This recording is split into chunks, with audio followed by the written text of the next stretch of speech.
সালাম আলাইকুম এভরিওয়ান। আজকে আমরা উইথহোল্ডিং ট্যাক্স যে রিটার্ন এবং টিডিএস কেটে যে জমা দিই, আমরা মূলত টিডিএস এর যে সোর্স অফ ট্যাক্স যেটা জমা দিই তার অধিক্ষেত্রগুলো কোথায়, এইটা আলটিমেটলি অধিক্ষেত্রগুলো যে আমরা দিতে হবে, সেটা নিয়ে আমরা আজকে মূলত কথা বলবো। আমি যদি আমি বরাবর মতো আমি আপনাদের সাথে সলিউশন আপনাদের কোম্পানি যে পেমেন্ট ইস্যুগুলো আছে, সেটা হলো যে আমরা এখন টিডিএস কেটে রাখি। কাটার যে জায়গাগুলো হয়তো আমি পারফেক্ট রেটে কেটে রাখতেছি এবং সঠিক সময়ে সঠিক পরিমাণ সঠিক ট্রেজারি চালানোর মাধ্যমে জমা করতেছি।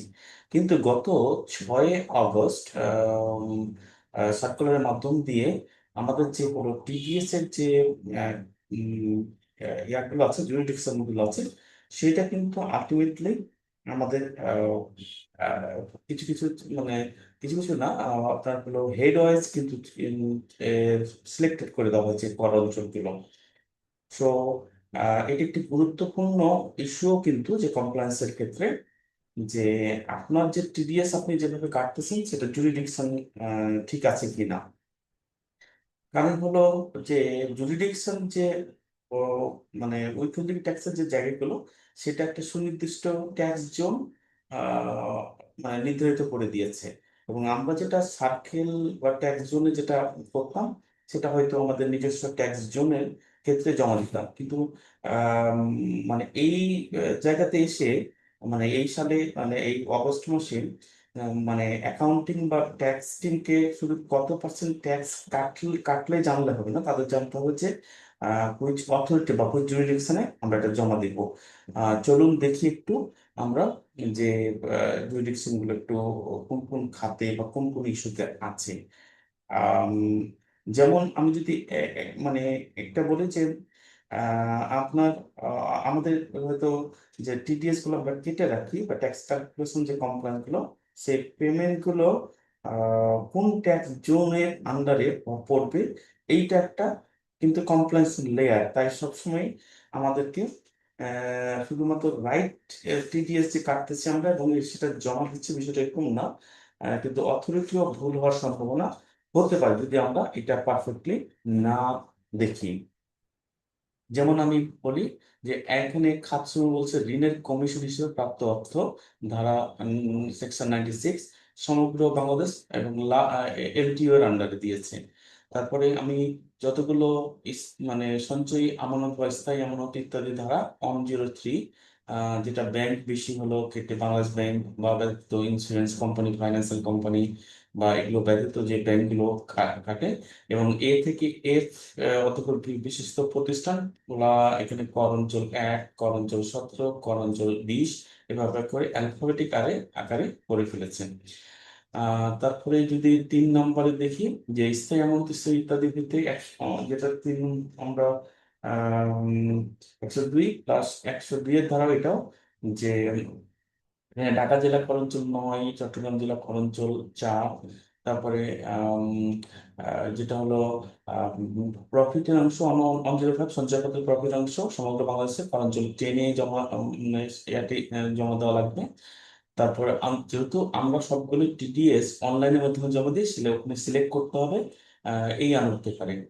তারপরে সবগুলোই হয়তো করা সম্ভব হবে না। আপনারা ইনদের ওয়েবসাইটে গেলেই এখানে পাবলিশ হইতে 6/8/2026 তারিখে উৎসে করপত্র সংগ্রহ সংক্রান্ত অধিকারের ক্ষেত্রে এই স্মারক প্রতিস্থাপিত হয়েছে, এইটা দেখলেই হবে। সো এটা আপনি ক্লিক করলে অটোমেটিক পেয়ে যাবেন, এখানে এভাবে ওপেন হবে। সো দেখলেই হবে। তো এখানে আমি কিছু কিছু আয়গুলো স্টেপ করে যাব, যেমন রপ্তানি আয় হতে করঞ্চল 4 এবং করঞ্চল 25-এ দিয়েছে। কোন সেবা রেভিনিউ শেয়ারিং বাবদ বিদেশি সমগ্র বাংলাদেশের করঞ্চল 18 দিয়েছে। সিকিউরিটি হস্তান্তর যে স্টক এক্সচেঞ্জের ভাইস সদস্যের এখানে করঞ্চলগুলো এভাবে ভাগ করে দেওয়া হয়েছে। তারপরে সারণী 2-তে যেটা দিয়েছে, যেগুলো আমরা এইগুলো মানে প্রতিনিয়ত রিপিটেড যে জায়গাগুলো থাকে, যেমন চাকরিতে আয় সেকশন 86, এটা বেতনভোগী কর্মী এমপ্লয়ি যে কর অঞ্চল বা ইউনিটে করদাতা সেই প্রতিষ্ঠানের যেটা আসলে যোগ সেটাই আলটিমেটলি হবে, যেখানে প্রতিষ্ঠানের স্যালারি ডিডাকশন করা হয়। তারপরে এখানে সাপ্লায়ারদের বলা হয়েছে করাঞ্চল 2 এবং করাঞ্চল 23 এর আন্ডারে বলা হয়েছে। তারপরে হলো সেবার ক্ষেত্রে যেমন বিভিন্ন সার্ভিসের ক্ষেত্রে ঢাকা জেলার ক্ষেত্রে খরঞ্চল 8, এখানে কনসালটেন্সি ফি বা হলো প্রফেশনাল ফি, তারপরে এই জায়গাগুলোতে মূলত বলা হয়েছে। আর একটা হলো যে আমি যদি যাই সেবার ক্ষেত্রে এখানেও পেশাগত, মানে এখানে ডাক্তারদের যেটা প্রফেশনাল, এইটা ঢাকা জেলা খরঞ্চল 10-এ বলা হয়েছে, বাকি চিটাগাং খরঞ্চল 5, সংশ্লিষ্ট খরঞ্চলে বলা হয়েছে। তারপরে রয়্যালিটিস পেমেন্ট গুলো এই ক্ষেত্রে বলা হয় বিভিন্নভাবে বলা হয়েছে।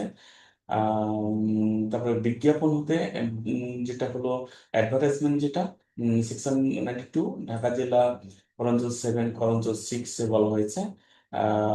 তারপরে কমিশন ডিসকাউন্টস এর ক্ষেত্রে ঢাকা জেলা 12, চট্টগ্রাম জেলা 4, ট্রাভেল এজেন্টের নিকট ঢাকা জেলা খরঞ্চল 22। তারপরে সাধারণ বীমা বা হলো এই ক্ষেত্রেও বলা হয়েছে। তারপরে যেমন ভাড়া হতে I-109 ঢাকা জেলা খরঞ্চল 18 আন্ডারে চলে গেছে।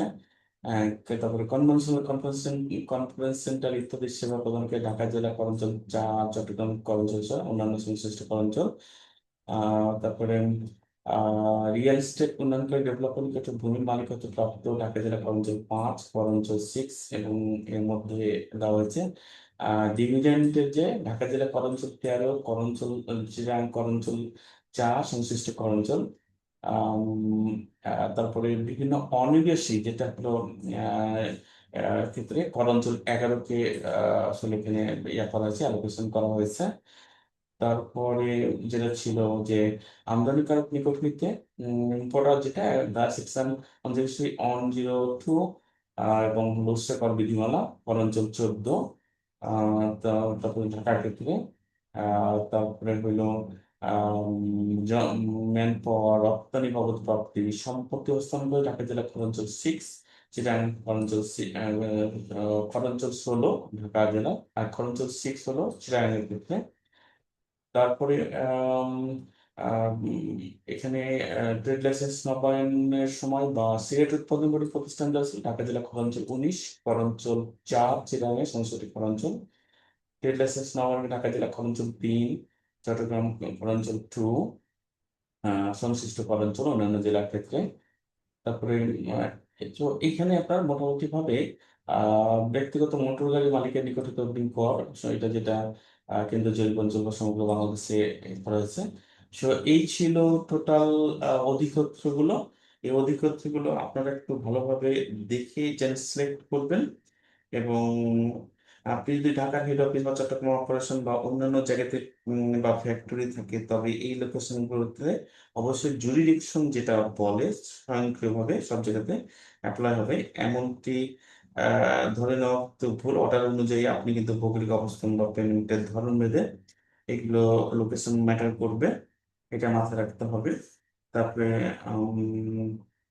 আমরা যদি উইথহোল্ডিং এর যে 7টি পয়েন্ট সেটা যদি আবার একটু রিচেক করি এভাবে, যে payment, applicable tax provision, correct rate, correct deduction, correct deposit, correct return, correct jurisdiction, এই কথাটা মেনশন করতে হবে। আম, তাহলে আপনারা এবং আমি যদি বলি যে ডকুমেন্টেশন ক্ষেত্রে মানে এটা কমপ্লায়েন্সের যে জায়গাগুলো থাকে সেটা কাভার করলে আপনি অবশ্যই জুরিডিকশনটা ঠিকভাবে করতে হবে। আমি যদি 6টি জিনিস আবারও মেনশন করতে চাই, রেট হয়তো আপনি ঠিক কাটবেন, অ্যামাউন্ট হয়তো ঠিক লিখবেন, ডিপোজিট তো হবে অটোমেটিকলি বসবে, রিপোর্টিং ডকুমেন্টেশনও ঠিক থাকতে হবে, জুরিডিকশনও ঠিক থাকা প্রয়োজন এই ক্ষেত্রে। এবং আমরা যখন উইথহোল্ডিং ট্যাক্সটা মানে মানে ঠিকভাবে ফিল আপ করবো, তার আগে আমরা বুঝে নেবো যে আসলে কোন হেডের জন্য কোন জুরিডিকশনটা হবে, সেইটা আমি অবশ্যই প্রপার ওয়েতে বসাবো। ধন্যবাদ সবাইকে আমাদের সাথে থাকার জন্য।